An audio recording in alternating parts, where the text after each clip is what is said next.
Hey guys, what is up? It is me, Pagey, here once again with another video on just some DC news. And as you would mostly know, there's not necessarily that much stuff coming out. I mean, there's no new DC show airing. We're not getting really anything until Superman, unless they decide to maybe release some random first look at something else, maybe like a piece. Actually, the thing we would get before Superman would be a Peacemaker season 2 trailer, but I think you're probably waiting until maybe April or May to get that or something. So I guess outside of Superman promo, that's the next bigger thing, I guess. But that's also a wait and see if that happens. Maybe Clayface starting filming, but then again, that's sort of got like a question mark in regards to when the hell that's starting. There's rumors that it might not start until, after Superman comes out, but I doubt that. I think it probably starts filming before Superman comes out in theaters. But yeah, we've got some stuff to talk about today, ranging from lands to the aforementioned Superman, as well as some Elseworlds stuff. So yeah, we'll talk about that in this video, but of course throughout the video, be sure to let me know in the comment section down below your various thoughts and everything we go over.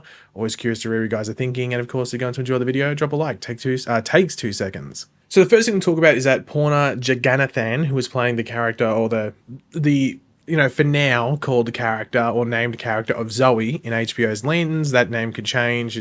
But for now we know her as Zoe, and she's going to be like the wife of one of the antagonists in the series, and I think also a potential love interest for, I think it's Jon Stewart. I know that was the rumor, but we don't know exactly what's going on there. But anyway, she's in Lanterns, and she's seemingly confirmed one group, even though some will just say it's a character, but it's a group of characters, will appear in Lands. Now, you'd assume that the character would be there, or the characters would be there just because of the mythos and everything like that, but them being included heavily insinuates we're going to be visiting a certain location, and this is what she had to say.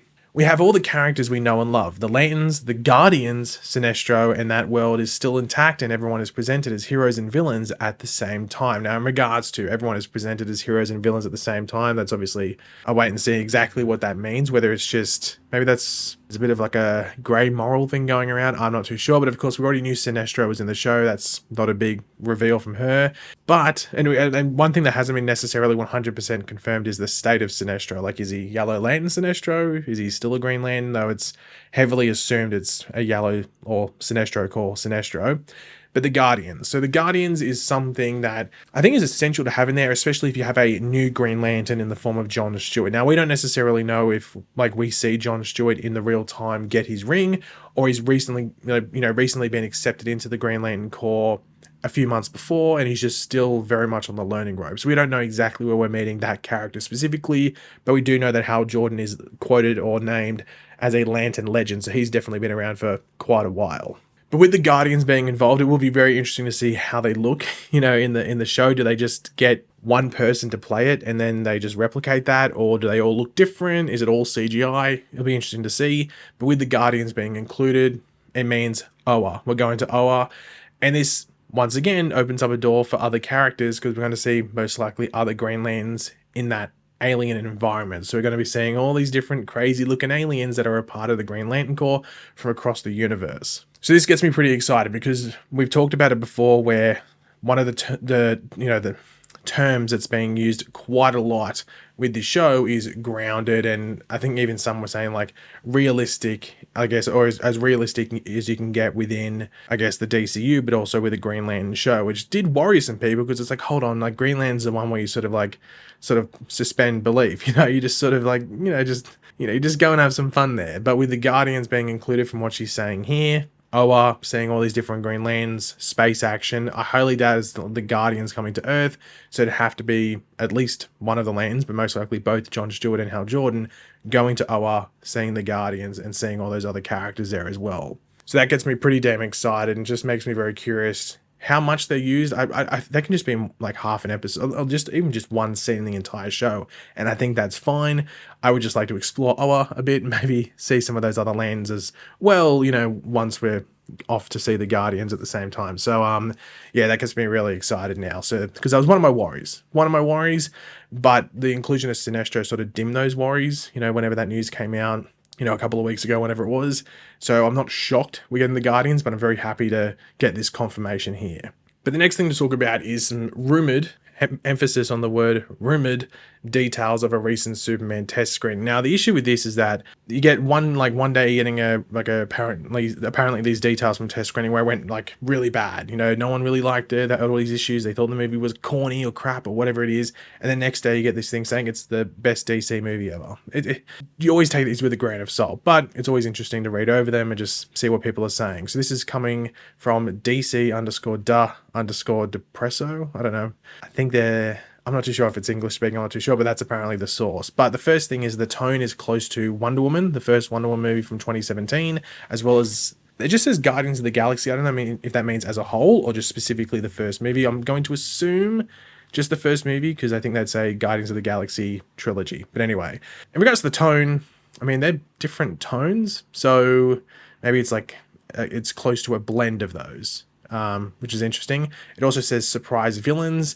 I wonder if they might be deep cuts. If it's James Gunn, I could see him doing a very deep cut sort of villain sort of thing. So maybe don't put too much thought into, oh, Darkseid's appearing. Ooh, it's Metallo. Like, I think it's maybe some like deeper cuts within the Superman mythos. But we'll wait and see. The third thing, Rachel Brosnahan is quote funny and adorable. I mean, if you're going to play into Lois Lane, you sort of have to have that bit there, but also a bit of like a badass reporter on the side as well.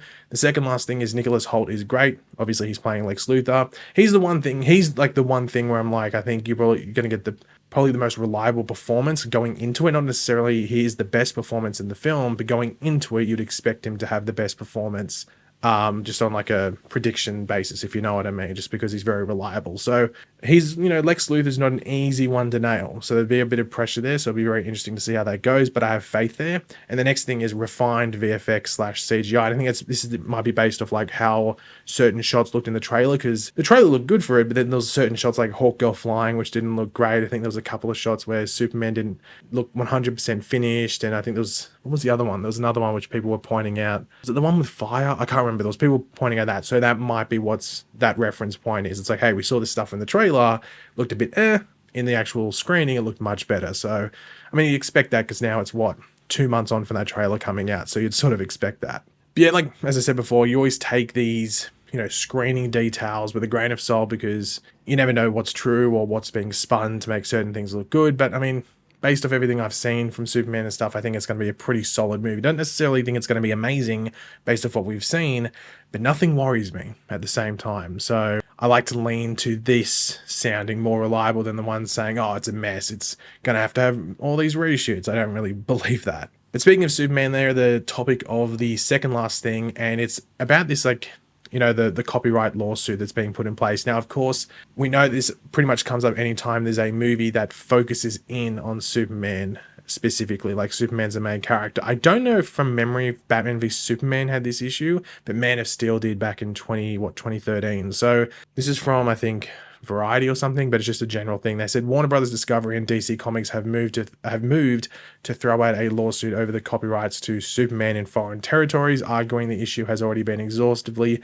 litigated. And there's more jargon and blah blah blah blah blah in this article, but it's pretty much just, this always gets brought up when they're doing a Superman thing, and just, as I said, it's what has been exhaustively litigated and everything like that. And this is nothing to do with North America or like the United States. It's just places like the UK, Australia, places like that in regards to that copyright situation. So, I mean, this news came out, was it like just after the trailer came out? I think it was, from memory, or I think it was like just after that first trailer came out, this lawsuit popped its head out again, but no one was really surprised. It always happens. But I can understand at the same time, because it's just sort of like the copyright's running out for the character, like 10 years or something. I'm not too sure. Like, we're not too far away from just random people being able to make Superman movies and put Superman in the title, similar to how you get those, like the horror movie Winnie the Pooh, when there's like a Bambi one coming out, a Peter Pan, those ones, because the copyright expires and it enters into the public domain. Superman's really close to that.